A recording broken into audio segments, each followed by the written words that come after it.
প্রতিদিনের মতো আজও ঠিক রাত 8টা বাজে আমাকে কাজ থেকে ছাড়া হলো। জমিদারবাবুর বাড়ি থেকে চকগৌরী হাট প্রায় 3 কিলোমিটারের দূরে। সাধারণত আমাদের গ্রামে রাত 8টার পর খুব একটা রিক্সা পাওয়া যায় না, তাই তাড়াহুড়ো করে পায়ে হেঁটেই যেতে হবে। আমি চকগৌরী হাটে যাচ্ছি। আজ গ্রামের রাস্তাঘাট একেবারে ফাঁকা লাগছে। জানি না কেন যেন আজ অন্ধকার রাস্তায় একা একা হাঁটতে আমার খুব ভয় লাগছে। হাঁটতে হাঁটতে একটা সময় আমি চকগৌরী হাটে পৌঁছে গেলাম। কিন্তু কি আশ্চর্য, হাটে বসে আমি অবাক হয়ে যাই। আমি দেখলাম পুরো হাট একদম ফাঁকা। হাটে কোথাও কোনো মানুষ দেখা যাচ্ছে না। মুহূর্তের মধ্যে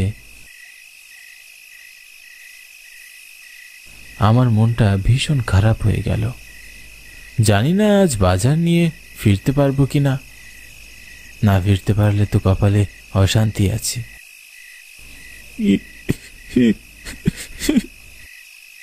হঠাৎ কারো কান্নার আওয়াজের শব্দ শুনে আমি চমকে উঠলাম। আশেপাশে ভালো করে তাকাতে লাগলাম, কিন্তু কাউকেই দেখলাম না। কি আশ্চর্য, কান্নার আওয়াজ কোথা থেকে আসছে? আমি তো কাউকে দেখতে পাচ্ছি না। তখন হঠাৎ করে কান্নার শব্দটা থেমে যায়। আমি খুব অবাক হয়ে চারিপাশে দেখতে লাগলাম। পুরো চকগৌরী হাট ঘুটঘুটে অন্ধকার। দুহাত সামনে কি আছে তাও বোঝার উপায় নেই। দেখে মনে হচ্ছে এ যেন কোনো শ্মশান ঘাট। চারিদিকে একদম নিস্তব্ধ পরিবেশ। তাই তাড়াহুড়ো করে চলে যেতে চাইলাম। তখন আবারও কান্নার শব্দ শুনে আমি থমকে দাঁড়াই।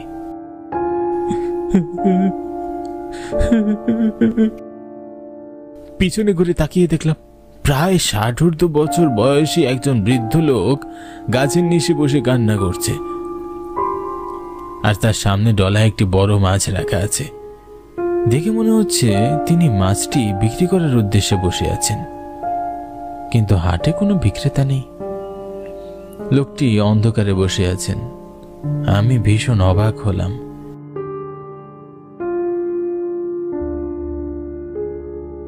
এবং বৃদ্ধ লোকটির কাছে এগিয়ে গেলাম।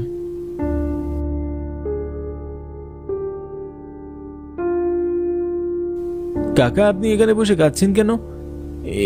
আর এভাবে অন্ধকারে বসে আছেন কেন? বৃদ্ধ লোকটি আমার কথার কোনো উত্তরই দিল না, এমনকি আমার দিকে একবারও তাকালো না। আপন মনে কাঁদতে লাগলো। খুব মায়া হলো আমার। কাকা, এই মাছটা কি আপনি বিক্রি করার জন্য বসে আছেন? এত দেরি করলে কেন? অনেকক্ষণ যাবত তোমার জন্যই অপেক্ষা করছি। হঠাৎ করে ওনার মুখে এমন কথা শুনে আমি প্রচন্ড অবাক হলাম। ওনাকে এর আগে তো কখনো দেখেছি বলে মনে হচ্ছে না। আমতা আমতা করে বললাম, আমাকে আপনি চিনেন কাকা? আপনার বাড়ি কোথায়? বৃদ্ধ লোকটি আমার প্রশ্নের কোনো উত্তর দিলেন না, বরং বিরক্ত হয়ে আমার দিকে রেগে তাকালেন এবং বললেন, মাছ কিনতে এসেছো, চুপচাপ মাছ কিনে নিয়ে যাও, এত প্রশ্ন করছো কেন? বৃদ্ধ লোকটির কথা শুনে আমি চমকে উঠলাম। আমি মাছ কিনতে এসেছি তা উনি জানেন কি করে? কি হলো, এত ভাবছো কি মাছ নেবে না? হ্যাঁ নিব। মাছের দাম কত কাকা? 200 টাকা। আপনি কি আমার সাথে মজা করছেন কাকা? এই মাছ কম করে হলেও বাজারে 1000 টাকা দাম হবে, আর আপনি বলছেন 200 টাকা মাত্র? হ্যাঁ, আমার মাছের দাম 200 টাকা। তুমি নিলে নাও, আর না নিলে আমাকে বিরক্ত করো না। এক্ষুনি আমার চোখের সামনে থেকে দূর হয়ে যাও। লোকটার কথা শুনে ওনাকে পাগল মনে হচ্ছিল, তাই ওনার থেকে মাছ না কিনে আমি বাড়ি যেতে লাগলাম। আমি খুব দ্রুত গতিতে হাঁটতে থাকলাম।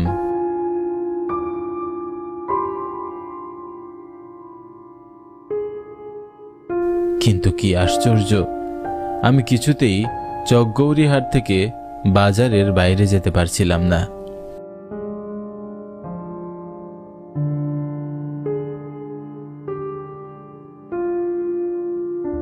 বারবার ঘুরে ফিরে আমি বৃদ্ধ লোকটার সামনে চলে আসছিলাম। প্রথমে ভেবেছিলাম আমি হয়তো অন্ধকারে পথ খুঁজে পাচ্ছি না।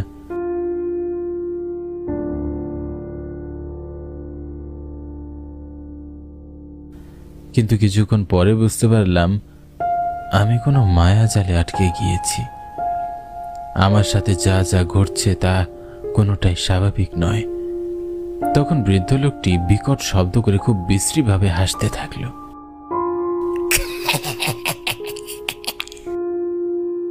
ভয় আমার বুকের ভিতর মোচড় দিয়ে উঠল, হাত পা ঠান্ডা হয়ে গেল। বৃদ্ধ লোকটির হাসির শব্দে পুরো হাড় যেন কেঁপে উঠছিল। প্রচন্ড ভয়। আমি আমার শরীরের সমস্ত শক্তি দিয়ে দৌড়ে পালানোর চেষ্টা করলাম, কিন্তু কিছুতেই হাট থেকে বাইরে যেতে পারছিলাম না। বৃদ্ধ লোকটি হঠাৎ করে আমার সামনে এসে আমার পথ আটকালো। দাঁড়া, কোথায় যাচ্ছিস? মাছ নিয়ে যা। মুহূর্তের মধ্যেই বৃদ্ধ লোকটার চেহারা বিকৃত হয়ে যায়।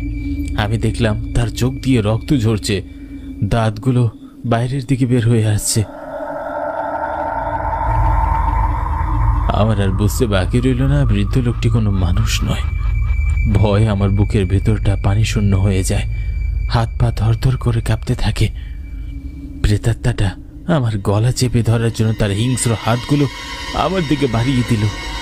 প্রচন্ড ভয় আমি চিৎকার করে উঠলাম।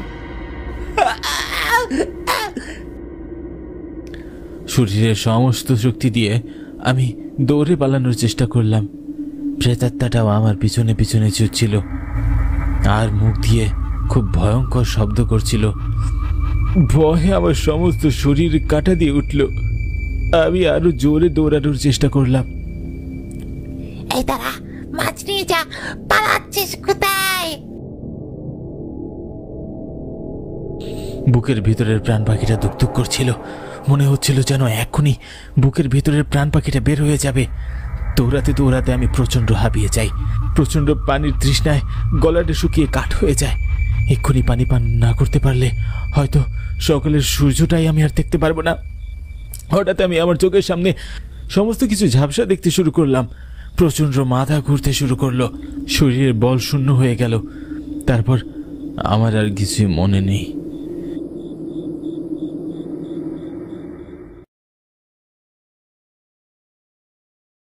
জ্ঞান ফিরে আসার পর দেখলাম আমি আমার ঘরে বিছানায় শুয়ে আছি।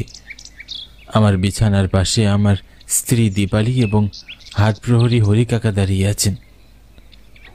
আমি আমি কি বেঁচে আছি? ঈশ্বরের কৃপায় তুমি অনেক বড় বিপদ থেকে বেঁচে গেছো। সময় মতো আমি সেখানে না গেলে অনেক বিপদ হতে পারত। এখন থেকে অনেক বছর আগের কথা। চকগৌরী হাটের পাশে একটা কুঁড়ে ঘরে একজন বৃদ্ধ তার স্ত্রীকে নিয়ে বসবাস করত। তাদের কোনো সন্তান ছিল না। বৃদ্ধ নদী থেকে মাছ ধরে এনে চকগৌরী হাটে তা বিক্রি করে অনেক কষ্টে সংসার চালাতো। একটা সময় বৃদ্ধের স্ত্রী অনেক অসুস্থ হয়ে যায়। বৃদ্ধের বেচা কিনাও তেমন ভালো চলছিল না। টাকার অভাবে একটা সময় তার স্ত্রী বিনা চিকিৎসায় মারা যায়। স্ত্রীর মৃত্যু সহ্য করতে না পেরে বৃদ্ধ লোকটি আত্মহত্যা করেন এবং তারপর থেকে প্রায় গভীর রাতে চকগৌরী হাটে বৃদ্ধ লোকটিকে মাছ নিয়ে বসে থাকতে দেখা যায়।